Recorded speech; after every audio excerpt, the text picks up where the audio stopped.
مالتي عندي تقرير على مجازر الطغاة، فعرجت على مجزرة حلبشة، فشفت اكو فيلم طفل يسحب بأمه ويقول لها، طبعا ترجم لي احد اصدقائي، يقول لها هستداية.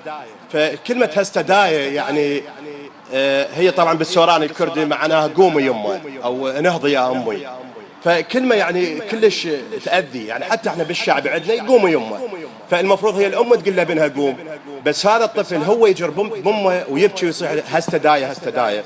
فهذه يعني تركت حتى التقرير مالتي ورأسا شرعت إلى قلمي وورقتي وكتبت القصيدة.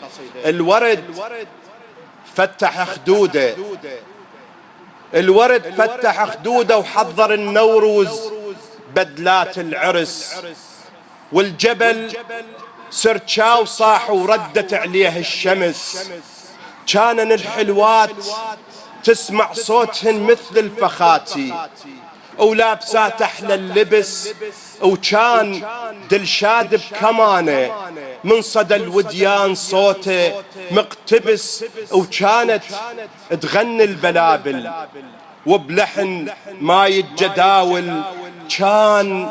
كان ذاك اليوم صافي وبأمان الله الطفل دفيان وبحضن أمه دافي، وبين كان الطفل حاضن لعبته، وكانوا كبار المدينة تغني سكته، والهوى عذيبي اللي يشم الطيب علته، وطلع من بين الغيوم غراب أسود ينعقب صوته ويهدد كتله هذا عدمه هذا، ما أريد أن يبقى كاكا ويبقى أحد، ما أريد أن طفل يكبر وعلى هذا اليوم يشهد، وبين خوف ومستحى العالم ضميره بالثلج نام وتجمد.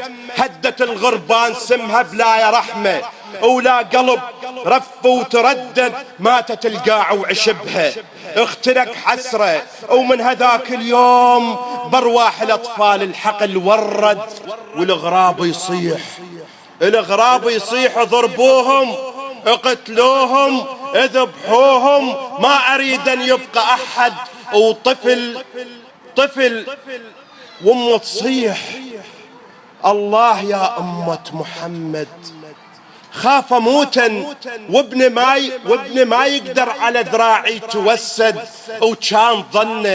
وكان ظن أمه تصيح وبإيدها من السماء، وعينه بس شافت غراب أسود نزل من السماء، وحضنت أمه وضمت الجنة صدرها، وغمض عيونه وغفى مأمن يشم ريحة نحرها، وفتح عيونه ولقى الغربان تمرح بالولاية، والجثث تملي الشوارع والزوايا، قام والعبرة خنقه يمه مو نوروز باكر، يمه مو نوروز باكر، يمه حضري للهدايا، يمه قعدي، يمه اصحي، يمه قومي، هستآية هستآية هستآية.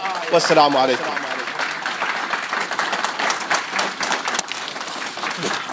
شكرا.